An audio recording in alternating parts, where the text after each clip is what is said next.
Hello po mga kababayan, si Dante Maravilla. Sige lang ang papresko ni Alan Peter Cayetano at may proposal siya. Gusto niya ang Senado daw, kasi dalawa daw ang Senado ngayon. Kaya dapat yung signatory daw, dalawa. What? Hindi na po kayo recognize ng palasyo.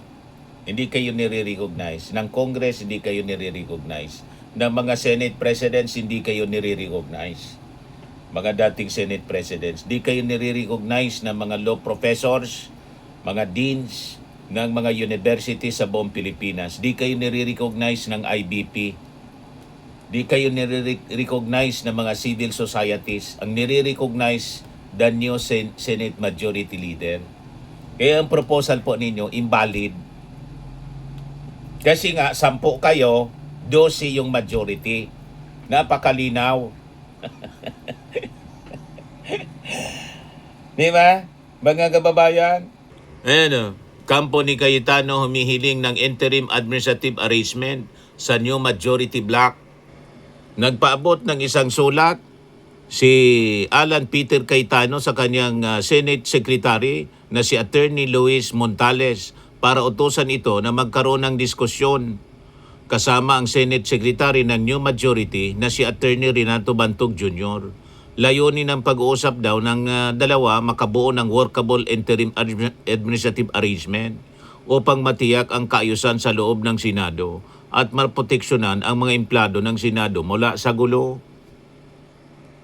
Unang-una, yung Senate Secretary po ninyo, pinalitan na din. Yung Sergeant at Arms. At hindi kayo nire-recognize ng mga institusyon. So useless na makipag-usap sa inyo. Malinaw ang numero po, 12 against 10. May bago ng Senate Majority. Lumayas ka na dyan kasi yung gulo sa Senado, kayo ang dahilan ng gulo. Kayo yung nanggugulo. Napakalinaw. Yan, nagpa-presko na naman po. Walang tigil sa preskon. Sabi dito sa report ng News 5, ito yung summary ng mga sinabi niya kanina. Cayetano, Senate President President pro tempore, Secretary, kailangang 13 ang botong ilagay, tinanggal, sabi ni Cayetano. Hindi legit ang Senate Secretary, si Attorney Ray Bantog. I'll never bend the law, nor will I bend the Constitution, but I will bend backward for our employees para hindi sila maipit sa gulo. Naipit sa gulo yung yung mga empleyado kasi kayo ayaw pa ninyong bitawan ang posisyon na kayo na yung minority na lang kayo. 10 kayo. Malinaw kasi yung dalawa wala na, si Jinggoy nakakulong, si Bato de la Rosa pugante. Hindi naman yung papayag na bumalik pa sa Senado para mabilag yung boto kasi madideliver siya sigurado sa dahig. Yan ang reality kasi na hindi mo matanggap.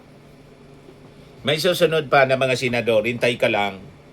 Sabi pa niya, nag-usurp ng authority si Senator Win because he's really not the acting Senate President.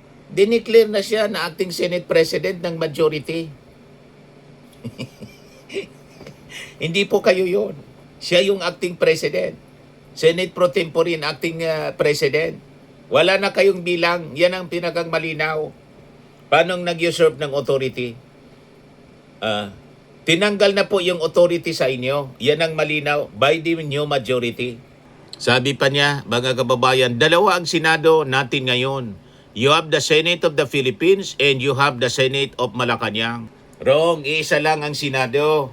Kayo, Senate minority, yung kay Win Gatchalian, Senate majority. Walang Senado yung Malacanang. Papayag ba si Bam Aquino na maging Senado ng Malacanang?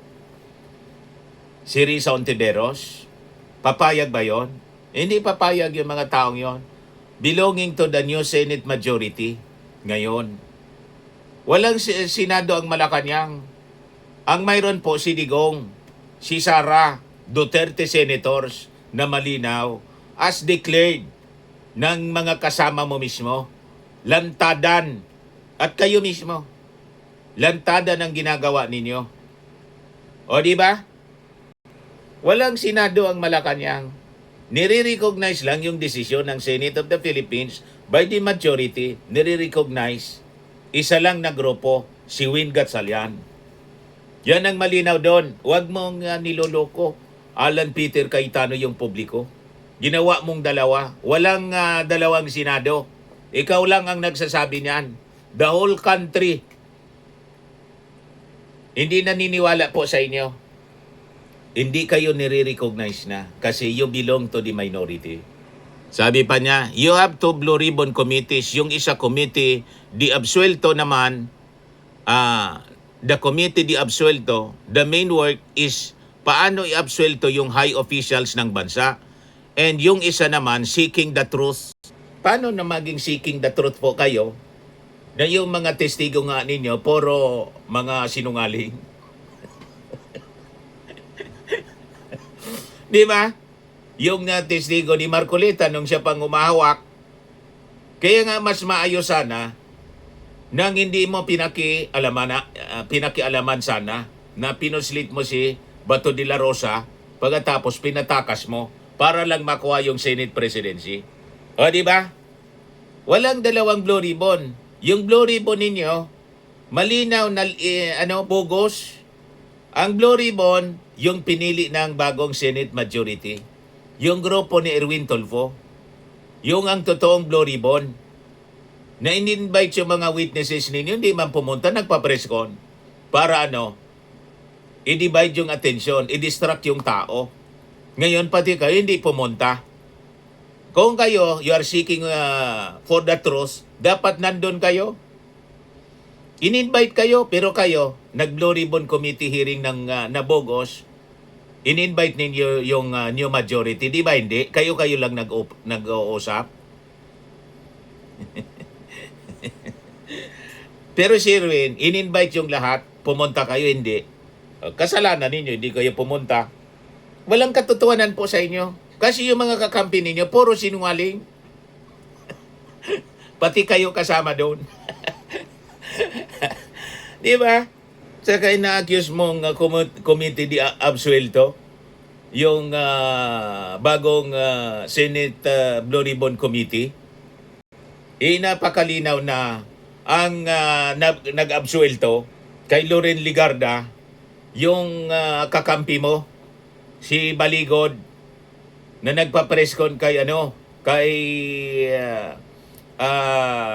Robin Padilla kanina. Inabsildo si Loren kasi kakampi mo. Pagkakampi, absuelto. Walang ganun po sa dating Senate Blue Ribbon Committee na pinangungunahan ni Ping Lacson. Sabi pa ni Cayetano, nagpapasalamat ako sa inyo sa call ninyo na mag-resign ako bilang Senate President because ibig sabihin nire-recognize nyo pa rin ako as Senate President. Kayo yung Senate President na wala na kayong kingdom. Kasi yung kingdom na yon nakuha na ng bagong Senate majority headed by the acting President. Kayo 10, sila 12. Yun ang malinaw. Di ba? Acting President si Sherwin. O kayo, Senate President nga, pero wala man kayong tao na majority. At hindi kayo recognize ng Palasyo Malacanang, ng Congress, at ng lahat. Kayo nagre-recognize sa inyo, kayo lang, pati mga DDS senators at mga DDS vloggers. Kayo na lang ang nagre-recognize. Illegitimate na po kayo. Yan ang malinaw. Kaya bitawan mo na yan ang pagiging Senate President mo kasi inutil ka na. Wala nang naniniwala sa'yo. Kayo na lang. Sabi pa niya, Cayetano sa tatay yung presiding officer sa impeachment trial, as long as they have 13, walang problema. Sila na. I have to assert because may pinaglalaban tayo, ang Senado. Hindi pwedeng rubber stamp ng Malacanang. Sino naman nagsabi sa inyong rubber stamp yung majority? Imposibleng maging rubber stamp. Nandun sa Senate majority si Bam Aquino, si Risa Ontiveros na anti-Marcos. Kayo ang rubber stamp noon ng Malacanang, panahon ni Digong. Di ba? Napakalinaw. Pero pwede kayong maging rubber stamp ng Duterte. Hindi pwede ng Marcos kasi kayo anti-Marcos. Pag Duterte, okay. Ang nasa palasyo. Pag Marcos, hindi okay. Yan ang mali sa inyo eh. Di ba? Wala na si Duterte. At yung ipinagtatanggol ninyong si Sara Duterte, vice presidente. Hindi man presidente. Di ba? Ang dapat harapin niya yung impeachment, yung trial. Yun ang intention niyo. Kaya gusto ninyong you are clinging sa posisyon na yan. Kasi gusto niyo kayo mag-preside, hindi mangyayari yon. Mabibigo kayo po. Malinaw na puro kayo bias. Kaya ang tawag nga namin sa inyo, Duterte Senators. Kaya nga ginugulo ninyo yung Senado para i-distract yung tao sa impeachment trial. Natotoo na lang yung palaging atensyon ng media, social media, diyan sa kaguluhan na kayo ang may gawa. Tapos pilit ninyo na pinopost yung narrative na ginugulo kayo ng ibang tao. Kayo ang punot dulo ng gulo, napakalinaw. Hindi kayo ginugulo ng Malacanang. Walang under attack na Senado. Kayong gumawa ng krisis sa Malacanang, napakalinaw yun sa amin. Sabi pa niya, if I am wrong, then I am wrong, then blame me. Kung tama ako, malabo na tama ka, baka may tama sa ulo. Di ba? Na parang si Sara, may tama din. Parang si Kiko, ganun din. Dapat sa inyo, expel. Kasi hindi kayo marunong mag-respect ng Senate rules. Yung grupo ninyo, sinalaula na ninyo yung Senate rules, gusto niyong palitan para i-accommodate yung mga nakakulong at pugante. Gusto niyong palitan yung rules na hindi dumadaan sa tamang proseso. Kaya nagkakagulo, kaya nag-walk out. Sina Win Gatchalian kasi pinipilit ninyo. Yun ang malinaw. Natatandaan namin ang kwento. Nasubaybayan namin yung kwento Alan Peter Cayetano. Kaya wag mo kaming niloloko.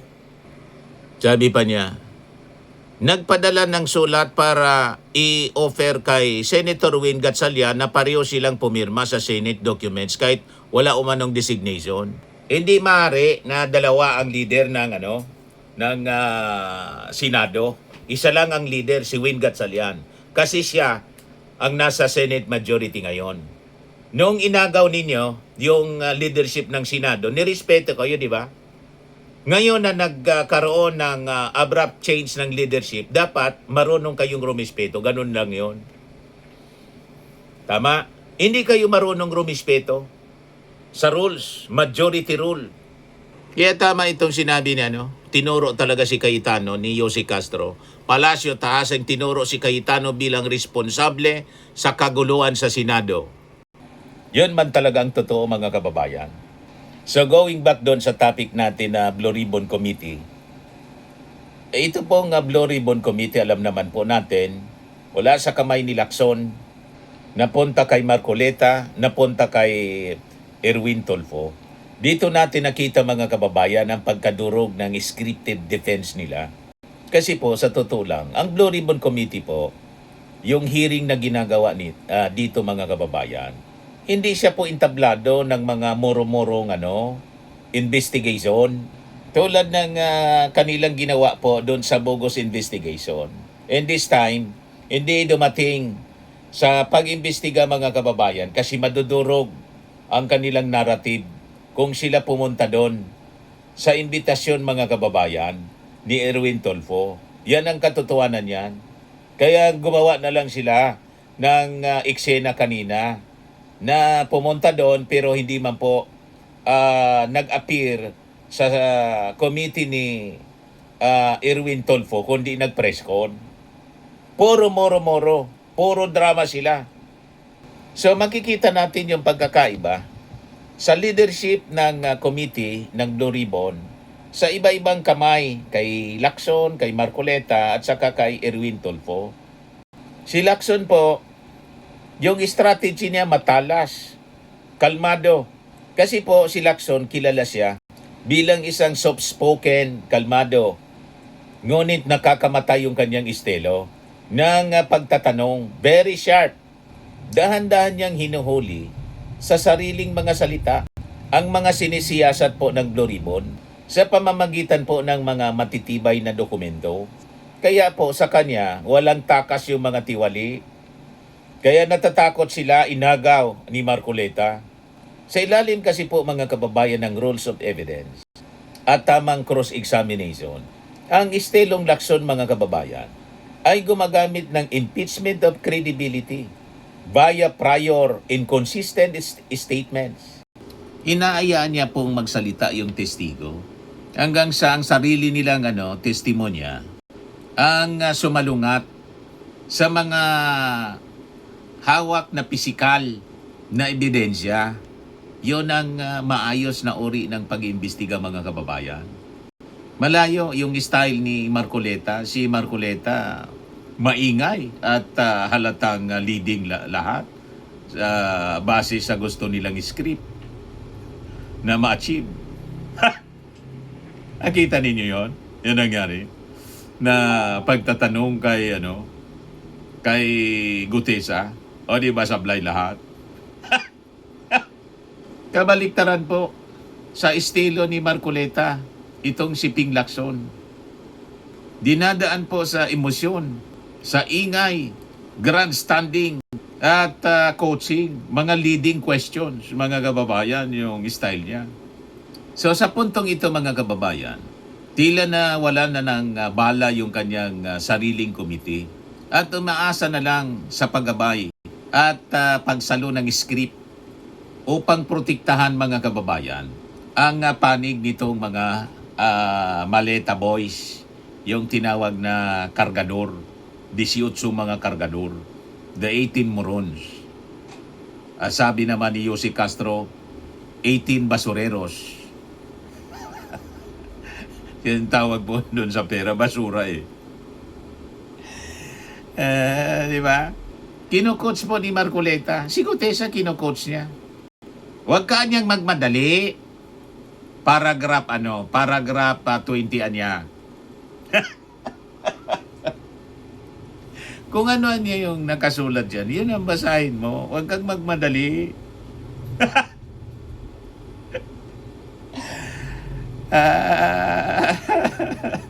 Nagkabulbol yung testimonya.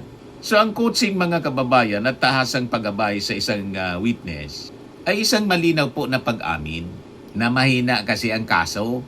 Kung ang isang testigo po ay hindi makatayo sa sarili niyang paa nang walang abogadong bumubulong o senador na sumasalo tulad ng ginawa nila sa hiring-hiringan, ang kanyang testimonya po ay walang bigat, walang credibility at maituturing pong hearsay o gawa-gawa na mga kwento para pagtakpan yung krimen.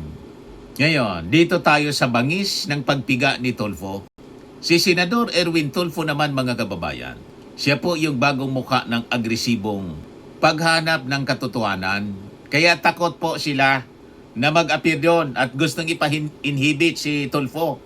Kasi daw sabi ni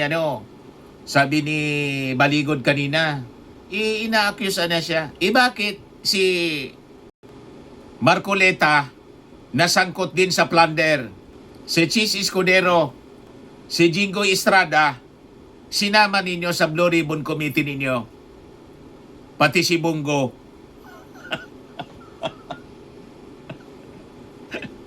More than half mga kababayan sa Blue Ribbon Committee nila, sangkot sa plunder, sa flood control.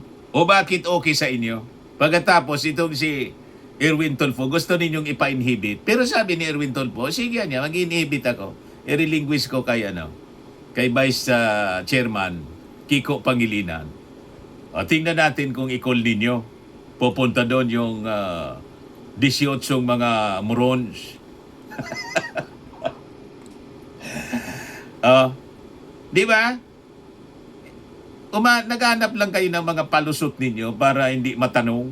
So kung ang diskarte mga kababayan ni Lacson ay dahan-dahang patibong, si Erwin Tulfo naman ay direktang pader.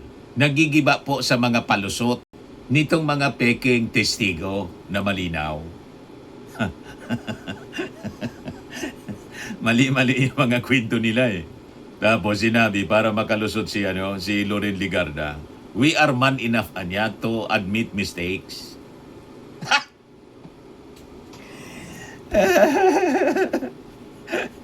O di ba, mga kababayan? Si Lacson po, mga kababayan, ay kilalang mitikuloso siya kasi. Kaya isa yung pinakang dapat na maging chairman yan eh. Sinasala at sinasailalim sa matinding background check. Yung vetting, mga kababayan. Kaya hindi nagustuhan yung mga ginawa ni Marcoleta. Di po dumaan si Gutesa sa proper vetting. Bigla na lang sinalang ni Marcoleta kasi may intention silang malinaw. May gusto silang idiin. Gamit mga kababayan si Gutesa. Ganon din itong 18 morons. Kawawa man itong mga ginagamit lang sila. Kasi ang sabi, binayaran ng 5 million pesos each. Naghanap buhay lang. Karamihan kasi walang trabaho eh. Kaya kinagat yung offer. Yan ang lumalabas mga kababayan sa pag-imbestiga mismo ng NBI ni Director Matibag. Ginagamit ito sa politika para idiin yung gusto nilang idiin at paligtasin yung gusto nilang. Diversionary po ito lahat. Para iligtas yung kanilang mga kaalyado. You see? Kay Lacson, airtight. Mitikuloso siya sa pagharap ng mga testigo, mga kababayan. Dapat walang butas. Di ba? Si Gutesa po, surprise witness yon. Hindi duman sa vetting. Di ba? Tapos nakita ninyo, itong si Marcoleta, todo depensa siya sa mag-asawang Diskaya. Yun pala, may relasyon sila professionally. Yung asawa ni Marcoleta.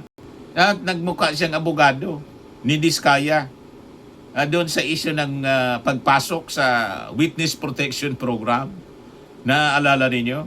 Ngunit tinanggihan po ito ng liderato ng Senado yung pagpasok sa Witness Protection Program. Kasi po, yung Diskaya mismo, dawit siya sa malaking pundo ng bayan. Bukod pa po sa issue ng conflict of interest, dahil po sang asawa ni Marcoleta ay isang opisyal po sa insurance company na nag-issue ng bonds sa mga kumpanya ni Diskaya. Nag-gets na ninyo? So, dito tayo sa resulta ng dalawang estelo ng pag-iimbestiga sa Blue Ribbon Committee. So, ang kay Lacson mga kababayan, nung siya pa, ay nagre-resulta po siya sa solidong partial report. Habang ang kay Marcoleta, nagmumukha pong pamumuliti ka lang, nagumuho po yung credibility dahil po sa mga hilaw at kontrobersyal na testigo. Di ba malinaw yon? Sa aspeto mga kababayan kasi ng jurisprudence, ang pag-arap ng mga falsified, ng mga testigong may falsipikadong pirma, gaya po ni Gutesa, at mga saksi na may seryosong issue po ng conflict of interest, gaya po ng mga Diskaya, nagpapatunay po siya, nagpapakita siya ng bad faith o maling intensyon. Ang paggamit po ng huwad na ebidensya at mga kadudadudang saksi, kagaya nitong mga 18 kargador, ay sapat na dahilan siya mga kababayan para ibasura ang buong kredibilidad ng investigasyon po ni Marcoleta. Nakikita naman po ninyo yung takbo ng pagpapaimbestiga ni Marcoleta. Kaduda-duda po.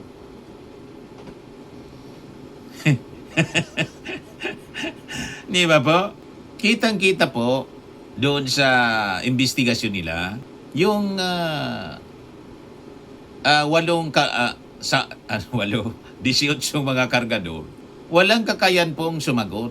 Sa kahit isa pong direktang tanong, kung walang bulong at sinyas o pagsasalo mula mismo sa mga kakamping DDS senator. Nakita ninyo, sila lang nag-uusap-usap doon, nagbubulahan. Ngayon ang in-invite ni Erwin Tulfo, in-invite sila lahat, pati yung mga DDS senators, walang pumunta po. Takot sila na makross-examine. Yan ang malinaw dyan. Kaya po, kahit anong tago mga kababayan ng mga DDS senators at kahit anong ingay ng mga scripted na mga palusot nila, hindi kayang iligtas ng mga coaching ni Marcoleta at ni Baligod ang mga kargador nila. Kapag ang pader ng katotohanan at hindi po ni Tulfo ang mismong guguho sa kanilang mga kasinungalingan. Kaya ito na nga po, hindi sila pumunta doon. Nagpapresko na lang. Hindi kaya umarap nito mga kargador sa hindi murumurong investigasyon. Di ba? Mga kababayan, malinaw yon. Huwag kami Marcoleta, Alan Peter Cayetano. Hindi ninyo mabubudol ang mga mamamayang Pilipino sa drama ninyo. Kaya ang ganda yung statement na pinalabas po ni Raffy Tulfo.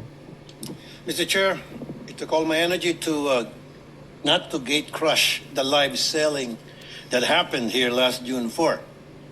The way it happened, the way it was handled, the statements being made. Gusto ko lang talagang pumunta dito. Hindi naman po ako invited doon sa conference nila na yon. I waited for today's hearing to confront the resourceful persons they presented. Let me call on them 18 kargador. Kasi nga po, Kargador. nagkakarga sila ng mga maletang pera, sabi nga nila. Yun po talagang trabaho nila, taga-bitbit, taga-karga ng maleta. Una, sino ba itong 18 kargador ng mga maleta? Saan ba sila galing? We cannot simply bring in people sa Blue Ribbon Committee na nag-aakusa na mabibigat na paratang nang hindi man lang nalalaman kung karapat-dapat ba sila paniwalaan. Kasi simulang-simula pa lamang po na tinawag silang 18 Marines, may paglilin lang na agad. Yung bansag na 18 Marines sa isang paraan upang pabanguhin sila sa publiko. Correct. Matik po kasi yan. Pag sinabing Marines, iba po ang respeto ng mga tao. Pero hindi naman po silang lahat ay dating Marines. At mahigit kalahati sa kanila ay discharged without honors or dishonorably discharged from service for various offenses. Ibig sabihin, palpak sila. Tulad ng pagiging AWOL o absent without leave. Correct. Why is this information very important? Because for people to believe their allegations, it must come from a credible and reliable source. Correct. And so, the people using them portray them as heroes. God damn. Sabi nga ng isa sa mga senador na dumalo nung araw na yon, bayani daw po sila. Pero nakakaya naman po sila sa iba nating mga bayani. Na itong 18 kargador na ilang taon nagtrabaho kay Saldico, may 7 years at 9 years at nagbitbit daw, sabi nila, ng sangkatutak ng maleta ng pera. At bigla na lang tinubuan ng konsensya at ngayon ay naninira ng buhay ng mga inosenteng tao, ay tatawagin nating bayani. Pasensya na. Hindi ako papayag na matabi ang mga sinungaling nito kila Jose Rizal, Andres Bonifacio at mga dakila nating OFWs. Correct. At dito papasok ang Pangulo kong punto. Hindi lang po ang kredibilidad ng 18 kargador ang kaduda-duda. Ang mismong testimonya nila ay nakakapagtaka. Lumabas na po ang ilan sa mga ito sa balita. Pero pasadaan lang po natin. Let me show some video clips of the hearing. Video 1. Si Father Flavi ay natiran ko ng pera doon sa Mindanao Ab. Isang sobre yun, sir. Anong lugar po yon? Sa Mindanao, sa mismong simbahan niya, sir. Sa may gilid ng kalsada. Bakit po kayo nagdala ng pera doon sa pari? Kasi sa nagdala na kami ng pera, sir. Tapos dun sa 33... Maleta din ba dinala mo? Isang sobre, sir. Tapos dun, sir, sa 33 Clemente. Baka naman sulat lang pinadala Hindi, sa sir. Pera, sir. Kita ko mismo, sir. Tapos sa 33 Clemente, sir, isang maleta. Kanino? Kay Father Clavi, binuhat ko papunta sa sakyan niya. Tapos yung suot niya, sir, itim na pangpare. Sagot naman ni Diocese of Cubao Bishop Elias Ayuban Jr., there is no church entrusted to the Society of the Divine Word on Mindanao Avenue or anywhere in its vicinity. iPhone time travel. 2024 pa lang, wala pang iPhone 616e noong 2024. Pumutok yung flood control po, 2024. Anyway, na-discuss na natin yun. Abala.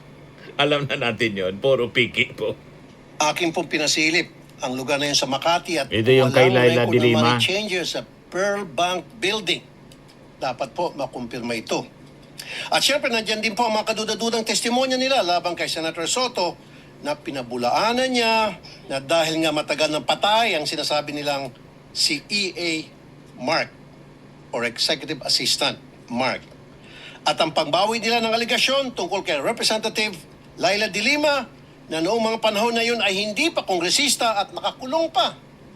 At sabi ni Ombudsman Boyeng Remulla, ang isang litrato ay delivery na nangyari nung panahon ni Speaker Lord Velasco pa.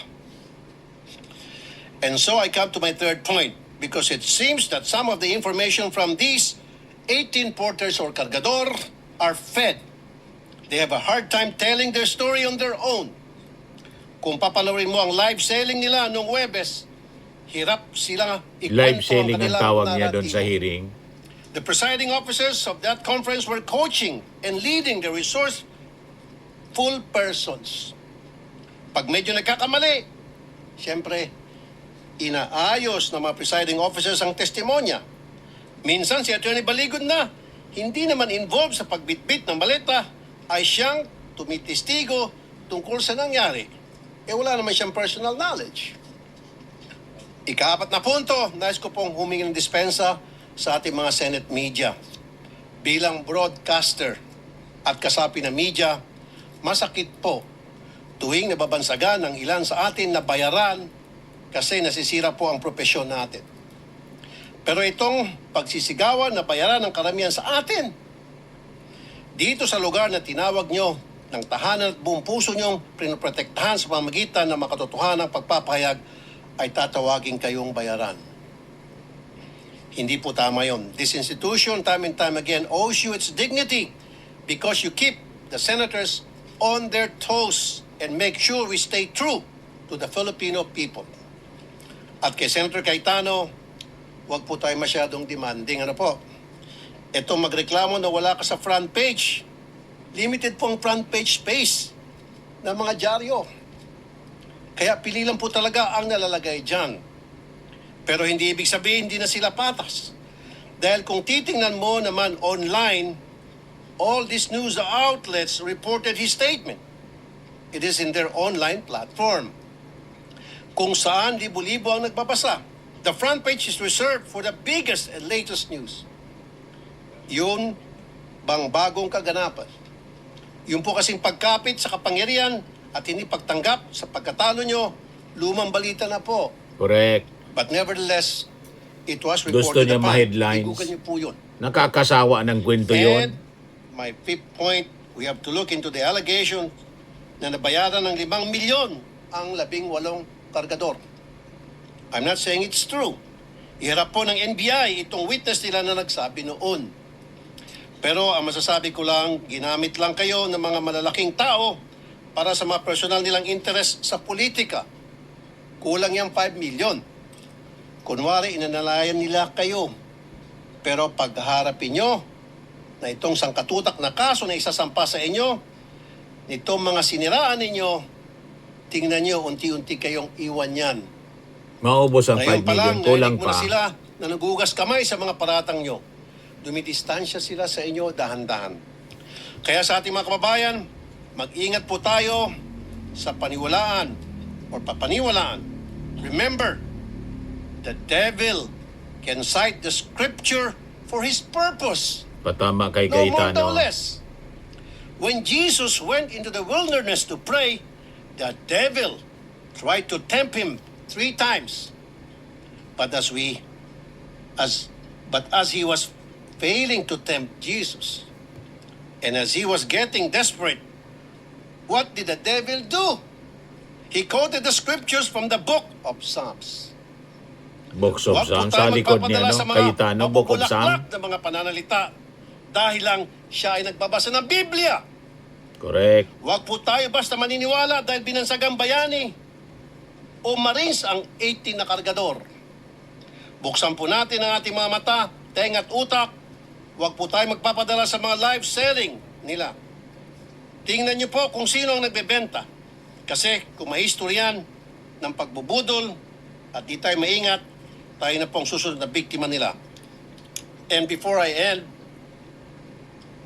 I would like to remind my colleagues here in the Senate to please be very careful in calling out some people as bayani, putting them on a pedestal dahil hindi naman talaga totoo. Because that will be a reflection of you.